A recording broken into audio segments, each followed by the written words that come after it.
I'm Dr. Dan Cox, a professor of counseling psychology at the University of British Columbia, and welcome to Psychotherapy and Applied Psychology, where we explore practical insights with leading experts. Today, I am thrilled to welcome Dr. Rod Goodyear, a world authority on clinical supervision. In our conversation, we discuss the learning partnership framework, the importance of contracting, supervisor preparation, supervisory ruptures, and much more. Please leave a comment below, and if you enjoy this conversation, it'd be much appreciated if you hit the like button and subscribe to the channel. This episode begins with my guest talking about how he got into studying clinical supervision. Let's jump in. My professors, when I was in grad school, Dan Delaney and C.H. Patterson, each were independently writing about supervision that was really before much was going on. So it was interesting to have both of them doing that, and it really piqued my interest. I noticed that there wasn't much literature on it, and after I got into the field and started looking at areas I wanted to pay attention to. Supervision really did emerge and kind of modeling my work on what they were doing and then extending it from there. And it's just one thing led to another, which is kind of the situation I think for so many of us in the on faculties that we, do one thing and that we meet people and have new ideas and we lead to other things. And so worked on several research projects with doctoral students that kind of got started. I know Elizabeth Holloway was doing some early work on interactional processes in Penman's system. And so one of my students did a dissertation in which we tracked interactional processes in supervision. And then I'm trying to think of sequencing here. At some point, I was brazen enough to propose to the counseling psychologist that I do a special issue on theories of supervision. Brazen because I was still pretty unknown and hadn't done much yet, frankly. And in the process of doing that issue, I realized that we really didn't have anything to show us supervision. And I was mindful of the Gloria series, which you may be familiar with from Yeah, the of 60s, course, of course. where Gloria saw Albert Ellis and Fritz Perls and Carl Rogers. And so I wanted to do kind of a supervision version of that. So I, first of all, needed to find someone who's brave enough to be the supervisee. So Dick Hackney, who's Janine Bernard's husband, was brave enough to volunteer to do that. So I sent Carl Rogers a note and asked him if he'd be willing to donate some time. And once he agreed to that, then I contacted other folks and was like, listen, Carl Rogers is donating his time. Would you be willing to do the same? So we ended up with a pretty good set of folks. Irving Polster doing Gestalt, Rogers, of course, with client-centered. A real prize was Rudolf Eckstein, who wrote, the seminal book on supervision back in the 50s, and then Albert Ellis, and then Norm Kagan doing IPR. So Dick Hackney took his therapy session to those people for supervision, and it turned out to be it's a good series. I still use it. The technical quality is not great, but the content's good. And so with that, I got to know Dick, and then through Dick, I got to know Janine, who a few years later invited me to join her on authoring a book. And so the book came out in '92. It was one of the first of its kind, and so in some sense, it's kind of a good fortune of timing that we were there early on.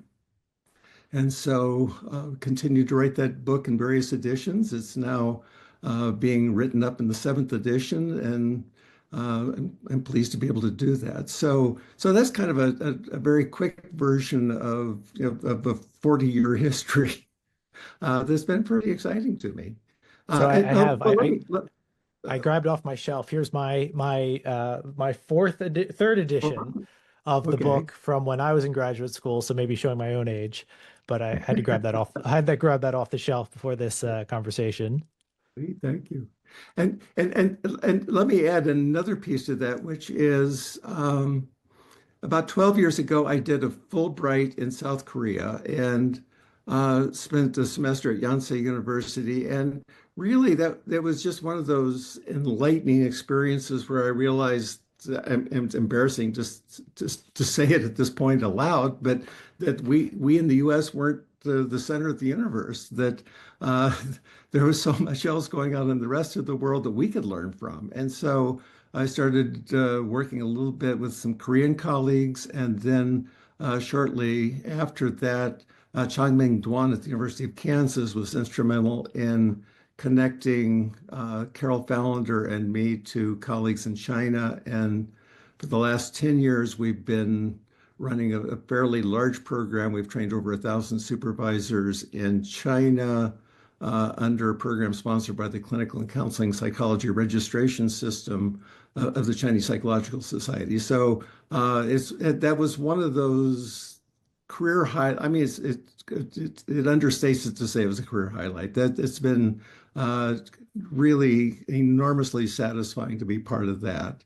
And also through Maria del Pilar Grazioso, some connections in Latin America. And we've got an edited book on Latin American supervision coming out too. So, kind of to pull that together, the international connections over the last decade have really been a huge source of excitement to me. And it's really helped me understand, what's universal about supervision and what's more specific to particular cultures and countries. So before we get too deep into it, when we're talking about clinical supervision or when you're talking about clinical supervision, what do you mean? Ah, yeah, a good question, because I think sometimes the supervision gets conflated when we use the term generically, and I think that is a problem. By the way, that in a lot of community mental health settings, in particular, there's administrative supervision that gets overlaid with clinical supervision, which is it's a challenge.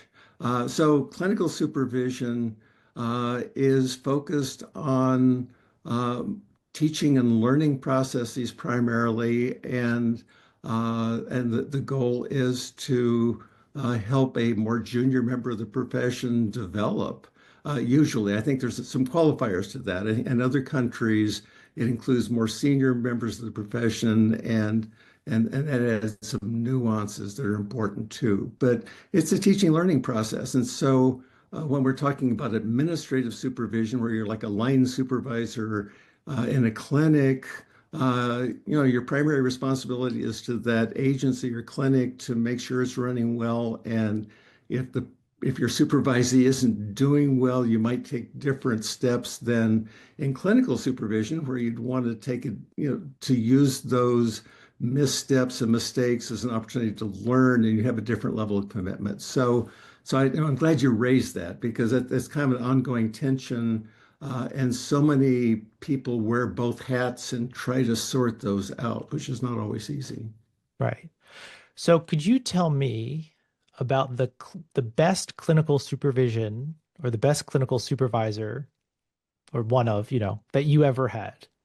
Ah, well, that stretches way, way back. I think I did my internship at the UC Berkeley Counseling Center, and again, we're stretching many decades back. But Rich Beery was my supervisor, uh, and I really learned so much from him, not only clinically, but as a mentor. And I think that that's an element that sometimes gets overlooked in supervision too. It's not just if your supervisor's invested in you developing professionally, it's not just about your clinical skills, and it's also about your profession, your professional development generally. So Rich helped me make some career decisions. I, at that time, was thinking I'd like to be a practitioner. And, during supervision sessions, we talked about career options and what the best career path forward. And, as a result of that, I really redirected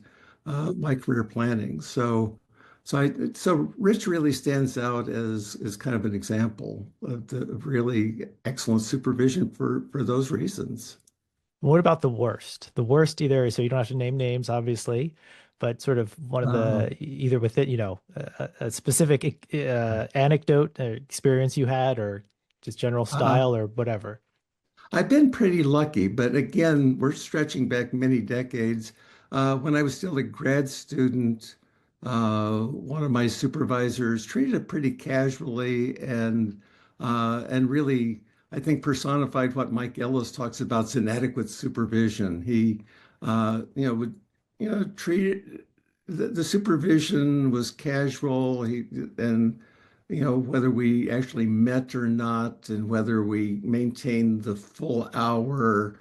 Uh, and it just didn't seem important to him. And so I would say that is kind of anchors the other end. And boy, I hadn't thought of that in years. So, pre- Yeah, in preparing for this, I was thinking about that, and I had a similar sort of experience once, and I remember sort of the anecdote in particular that I remember is the supervisor taking a phone call during supervision, and of yeah, course there's the emergency phone calls yeah, that one, especially when you're in a clinical context where there's, a client who, whatever, right? So like obviously that should supersede whatever we're doing in uh-huh. supervision, but it definitely was a personal phone call that was not an emergency. And I was like, okay, I see where this is in terms of importance. Yeah. Um, So Karen Kitchener, I was on a panel with Karen Kitchener years ago, and she had done kind of an informal study of what Mike is now calling inadequate supervision. And the anecdote that stood out for me was the supervisee who showed up for supervision. The supervisor said, "Listen, I've got to go pick up my dry cleaning. Why don't you hop in the car with me, and we can talk while we drive?" So the message about how important supervision is pretty clear in that case. yeah, for sure. So when you do you think that the state of supervision overall has changed from when you started to where we are now? Oh my, yes. I think again, I think it was a accident of good timing that Janine invited me aboard and we got the book launched about them because the field was just starting to emerge. That the first real supervision models were emerging in the late 70s and kind of started getting tracked, with IPR. Janine's discrimination model were both in like 1979, I think. Cal Stoltenberg's developmental model was first articulated in 81. So there's a certain excitement and growing momentum in those early years. This started to pick up, and people were still assuming mostly, I think, that if you'd been a good therapist, you somehow would be a good supervisor. Um, but I think the field was gradually starting to change. And of course, to me, the culmination in psychology anyway was the 2002 Competency Conference, which really articulated supervision as a distinct area of professional competence that requires its own systematic training.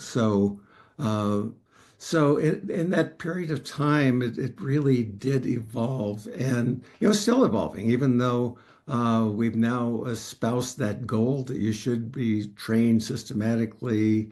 And APA's accreditation guidelines requires that doctoral programs build in some supervision training. We still have a long way to go, and for example, so many practitioners are master's level out of social work or counseling. They don't get supervision training. So we still have a long way to go on that. But I think at least there's that sensitivity now that's different than when I started. Yeah, I think so. I started graduate school in 2003, and my memory is sort of learning that, and when we took a supervision class, and Mhm. my memory is learning that it used to not be required. There used to be Right. no training on supervision, and just the integrating of training and getting people to even think about it or begin thinking about it was just a big transition in the field. Yeah. Yeah, So, exactly. And interestingly, there's been kind of a clinical and counseling psychology difference on that, although that's gradually been erased. But early on, it was the counseling psychology programs that had the supervision courses. And then as the field has become more sensitive to the fact that we all need that, clinical psych now has adopted it too. And I would maintain this because counseling psychology has so often been embedded in schools and colleges of education. And I would maintain that so much of supervision is primarily an educational endeavor. And I'm going to talk about that with the framework I've been working on. So it's just an interesting between specialty difference, which again I think has been largely erased. And as you look at the literature now, which has just exploded, the clinical psychologists are doing so much of the work now too. Well, that, is interesting as you're talking about this. One of the things that came up as I was prepping for this is I was thinking, okay, it's great we have supervision training in graduate school. And part of me feels like we should have that training when you're 5 or 10 years into the profession, Mhm. because that's when you're really, you have a bit more of a clear Yeah. identity if you, but then, and you're likely, and most likely you're engaging in more supervision. I remember when I was in graduate school taking this supervision class and being like, Jesus, I don't even know how to be a therapist yet. And you're training me how to do supervision. There's Yeah. just this sort of, and there's obvious reasons why we have it in graduate school, but it just sort of seemed like, Yeah. wouldn't it be nice if we just had like a module 5 years from now or 10 years from now that really Yeah. focused on this? Yeah, boy, that's such a great question about what the best way is to train supervisors. And you're right. I think capturing people while they're in grad school and you can ensure that they've got a course or something systematic structurally makes sense. But as you're saying, the students are still a little bit puzzled about how all this goes together.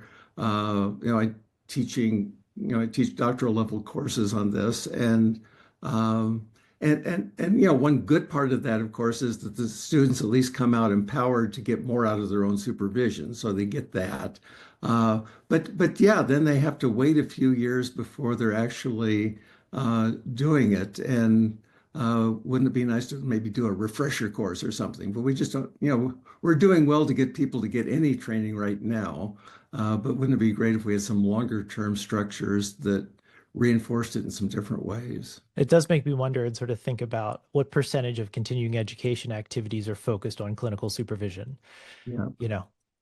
Yeah. And yeah, so in California, uh, to retain your license as a psychologist and do supervision, you need to participate in 6 hours of CE every 2 years.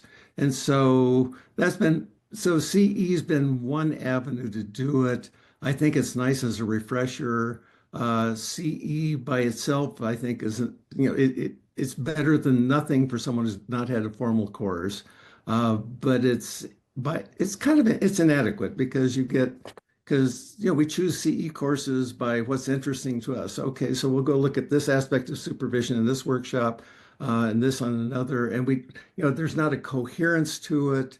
It doesn't build, doesn't build on each other as it progresses. So CE is inadequate, but it's certainly better than nothing, and I think it's good for as a refresher. So if you have had the structured training, uh, it, I think it is value added that way.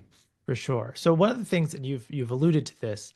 So in your upcoming edition of your clinical supervision book, you're adding this new section on the learning partnership framework. Yeah. So I think that would be helpful for you to sort of talk about that a little bit, and that would probably give us a structure for a Mhm. lot of our conversation. Yeah, yeah. Well, thank you. Yeah, this is something I've been working on over the last year, and um, it's really evolved a lot out of my training in China. I teach two cohorts a year and those are practitioners who have experience as clinicians who are coming in for systematic training. And as I've taught that course, I've been, supervision is such a complex process, how to make sense of it, how to create a structure that people can kind of grab onto it and have a map, if you will. Right. And so the framework is based, first of all, on the notion that supervision is primarily a teaching learning process. And I want to do one quick caveat on that Bridget Proctor in England talks about supervision having three functions: normative, formative, and restorative.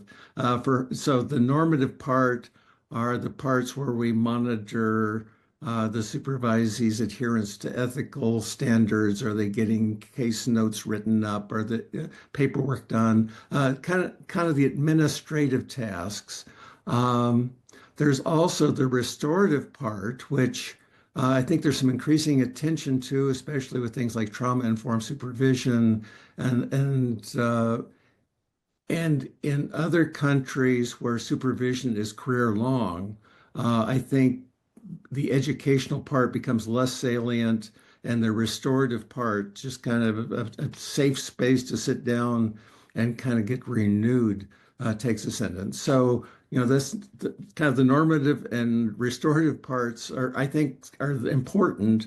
I think when we're dealing with the majority of the supervision that occurs, at least in this country, is with students and pre-licensure trainees. And so I think for them, the developmental part, the teaching learning part really is ascendant. And so that's what this framework is about.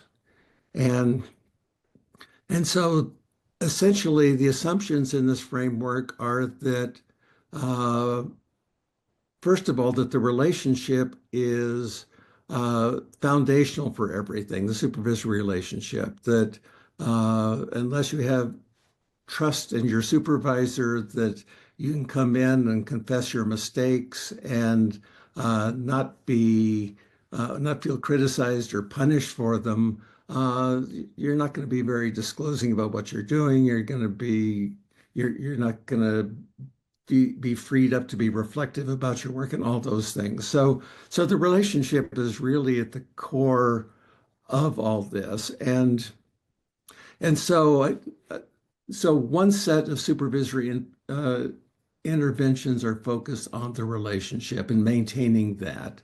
And of course, the other interventions are what I would call clinical teaching, the teaching focused interventions like providing feedback and being a role model and facilitating reflection. So I would maintain then that those are the two kinds of, in broad strokes, the two kinds of interventions that supervisors use, and they're not independent. So if I give feedback to a supervisee and they hear just criticism and react to it, I've moved from a teaching focused intervention then to the relationship focused to kind of process what's going on between the two of us, to repair anything that needs to be repaired, to then move back to the teaching. So they all work together. I think conceptually, though, it's useful to think about relationship focused versus teaching focused interventions.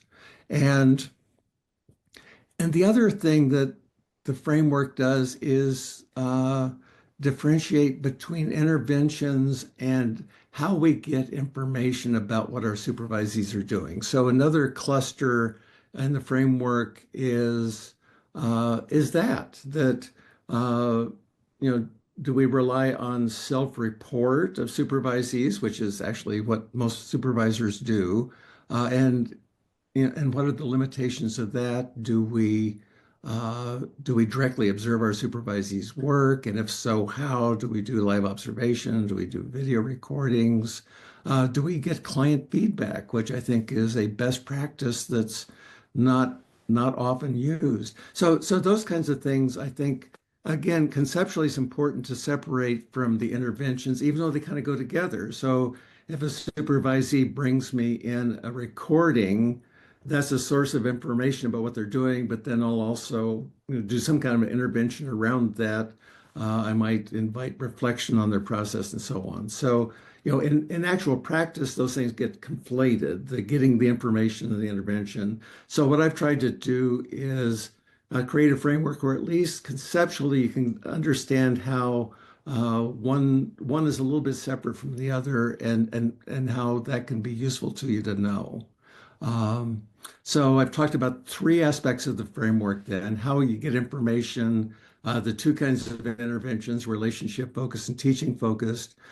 There's also conceptualization that um, When we work with clients, we have treatment plans, we conceptualize what's going on with them and so on. The same thing's true in supervision. And it has a teaching learning focus rather than treatment, but we develop an understanding of the supervisees' training needs, what developmental level they are. Our model of therapy is going to inform how we think about what they need and how we're going to intervene. And I would maintain there's two kinds of conceptualizations, and there's conceptualization about those training needs, and then there's kind of the conceptualization of the relationship and how it unfolds. And and then the last part of it are the learning objectives, which are competencies, and uh, kind of trying to draw this as a verbal a verbal picture. The, that these are all interactive and influence each other. So that in the model, how we understand the supervisee and their training needs and how we understand our current relationship with them interacts then with the information we're taking in through self-report, video review, whatever. That informs the interventions we make, either relationship focused or teaching.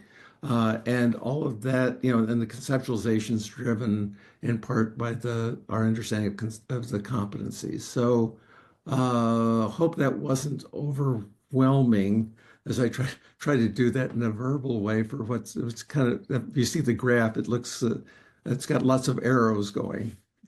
So, in a way, and this is something as I was preparing for this, that I had I did have a little bit of an overwhelming feeling, not just but just in general, because I'm thinking,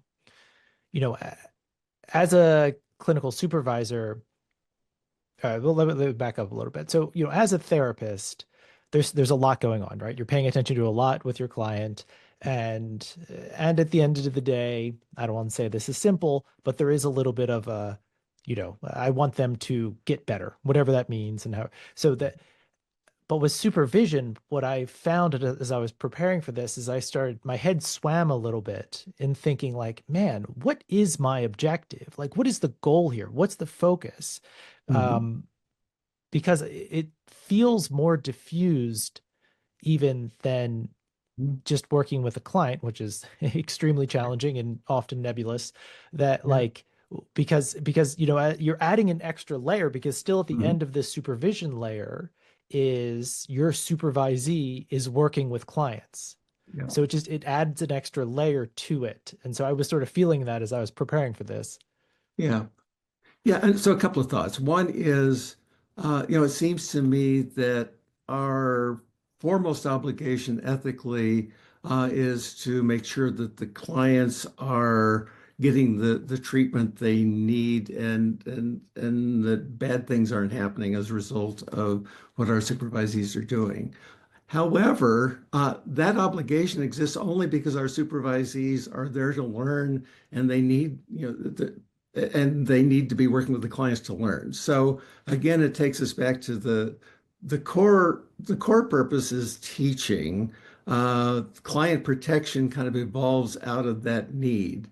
So both are true. But again, it's the teaching function that drives that. And then the other thought I had as you were talking and that I'd left out is I've got several assumptions that undergird the model. One is uh, that all supervision should be driven by a contract. And because you were talking about what the goals are, I think, the goals are going to depend on the particular context and the supervisee and whatnot, but that ought to be talked about in your very first session. So those conversations need to happen. And I don't know if you're familiar with Watzlawick and Weekland and Fish. What I've discovered lately is that there's some generational differences on who influenced us when. So when I was a student, I was very taken by the Palo Alto group and Watzlawick, Weekland, and Fish and their interactional view of behavior um, and what they were known for in their book Pragmatics of Human Communication was the saying you can't not communicate. That uh, even if you're sitting there silent with someone, you're giving them cues non-verbally about what your relationship's about with them. And I would, to kind of extrapolate from that, I would maintain you can't not have a contract in supervision because anytime we enter a relationship with another person, we come in with our expectations about what I'm going to be doing in that relationship, what the other person should be doing, and so on. And if those remain unspoken, which is too often the case, then almost invariably someone's going to violate the other person's expectations and cause issues. And I've always thought that the aspirational goal in supervision should be that there are no surprises other than what the client may bring. It's aspirational. We'll never get there, but I think that begins with the contract that you start off. And it's not just the document, but the conversation you have around it about how we're going to work together, what I expect of you, what you expect of me. I think, and what our training goals are, and also I think supervisees, because they have less power, are less likely to address issues of, when there's conflict or they disagree with you, to bring that up. And I think kind of a related issue is multicultural issues, which I didn't address earlier. I lumped those under the relationship competencies. Uh, so so I think the contracting process is an opportunity to talk about, listen, there are going to be some times when you don't agree with everything I'm doing, or maybe I inadvertently offend you. I sure hope we have a chance to talk about that. And I promise that if you raise that, I'll listen and be respectful of your point of view. And the same thing, the same parallel conversation I think should occur around diversity, that to acknowledge differences between myself and that person sitting across from me, and acknowledge that on the one hand is going to be a strength. On the other hand, it maximizes the possibility there may be moments when we don't see eye to eye, or there's some differences that need to be talked about. And I hope you bring it up. So I'm kind of going on at some length, but I do think those conversations, they're so important, and they begin in the very first session. And the data show that, Mike Ellis and his group looking at inadequate supervision, there have been a couple of studies showing, at least in this country, about half of the supervisors out there are not operating out of written contracts, and probably fewer than that are actually talking about them, which I think is the heart of it. So I'm sorry. So I went on to No, some length of context. that I was think really good actually, because I think that helps to anchor a little bit this idea. And so the idea being that from the outset, and then probably over time as well, but right at the outset, to work to get on the same page in terms of what are our learning objectives and how are we going to work. And so a contract, you're talking about sort of a somewhat formalized sort of written version of that, but these come to figuring out what are the competencies that we're going to prioritize working on in our time together. Is that right? yeah, yeah, exactly. And I would maintain that uh, prior to that meeting, the supervisee ought to receive A, the written contract, and B, the evaluation form you'll be using, because that should specify the competencies expected, so that that person comes to the meeting having thought about those things, and that should drive the conversation. Uh, and if that's the first time you've met each other, uh, you're pretty much in the situation of having to take the supervisee's word for it as to what their strengths and weaknesses are. And that then your perceptions are going to change as you start watching them work. So we talk about the contract then being a living document, that whether we rewrite it physically or not, uh, the agreement about what we're doing together is going to change as we get to know each other, and so that gets modified. And by the way, one other thought while we're talking about this is I keep using the word contract, and what there's some organizations that really resist that because of its legalistic implications. So when I say contract, other, agreement or some other term is perfectly suitable. But whatever you call it, it's important.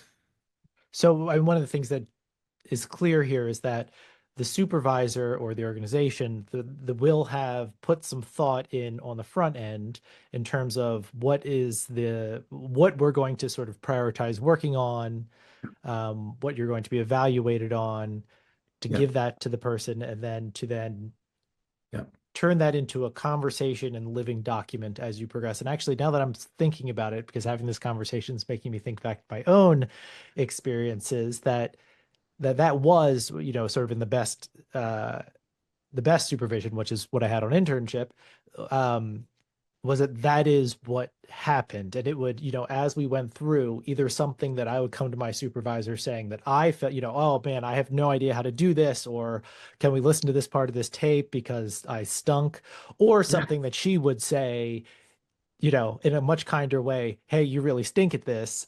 But it was, and then it would become one of the, one or two or three priority areas for our next, 4, 5, 6 meetings, right? That would then Mhm. become sort of a central focus that we would work on that specific thing that I stunk at. Yeah, Um, but it was on the front end, though, there was a clear agreement yeah, and a clear evaluation form that I had. yeah, yeah. And by the way, right now I'm working on the chapter on dyadic supervision as I'm working on the next edition. And I've been thinking a lot about this, that, the same Bridget Proctor that I mentioned earlier, with the kinds of purposes of supervision, the normative, formative, and restorative, also talks about contracts. And I've liked what she said, that basically there's the kind of contract that I was talking about, which governs the entire process together. But she also talks about session level contracts, which would be the agenda setting when you begin a session. And then to kind of riff on what you were talking about, when things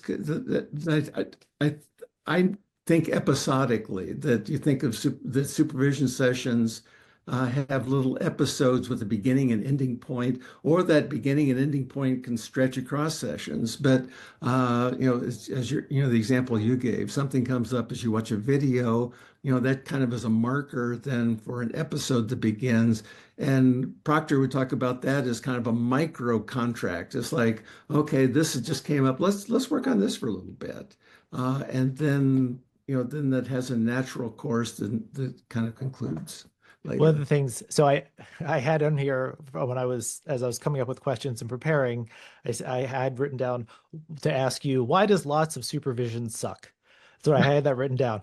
But in this is extremely anecdotal based on this conversation, but I think that this perhaps is not so insightful. But one of the reasons supervision sometimes sucks is because there isn't much preparation on the end of the supervisor. That Yep. what we're talking about in terms of, right, the having that having that documentation, giving it to the person ahead of time, and then based on that, having a conversation with the supervisee, that that's very different than sitting down with your supervisor the first time and them either just sort of going, Mhm. or them saying, what do you want to talk about today? Yeah. Like that having some of that work done on the front end and putting some thoughtfulness into it on the front end really is worth so much in terms of the experience of the supervisee.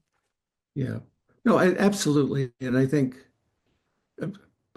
too much supervision probably is done by people showing this person's showing up for supervision, and then you try to figure out what should we talk about today, and then negotiate it on the spot, as opposed to putting the responsibility on the supervisee to come to the session having identified some questions they'd like to work on. So Judith Beck has a structure she's proposed for CBT supervision, which I'm adapting it for the next edition of our book, because I think so much of it's not specific to CBT that, Sure. and so she talks about, starting with, for a session with a check-in, like just how are things going for you? Uh, and and then moving into an agenda setting session so that the supervisee should have been thinking ahead of time about what they want to be working on. But then during that agenda setting would be, okay, so what should we be paying attention to today? The supervisee has a voice in that because things come up uh, and these are learning opportunities, something that's puzzling or challenging. And of course, we want to talk about that. At the same time, where we as supervisors should have a longer term view, so there's a continuity. So I think that's one of the tensions is like, how do we be responsive? How do we remain responsive to what the supervisee needs in that moment or in that week, versus continuing to develop toward particular goals. But I think those things get talked about then during the agenda setting. Here's what we're going to do, and then you move into the working part of the session. And by the way, she does something which I think is great, which is at the end of the session, the last 5 minutes or so is like, okay, so I just want to check in with you. Are we doing the kinds of things you'd hope to? Is there something we should have done different today? Are you getting what you need? And I think to the extent that we as supervisors do that routinely, we head off those bigger moments that are problematic, and we have a chance to address the issues as they come up. Thanks so much for watching. If you enjoyed this conversation, don't forget to like and subscribe, and be sure to check out the second part of our conversation. Until next time,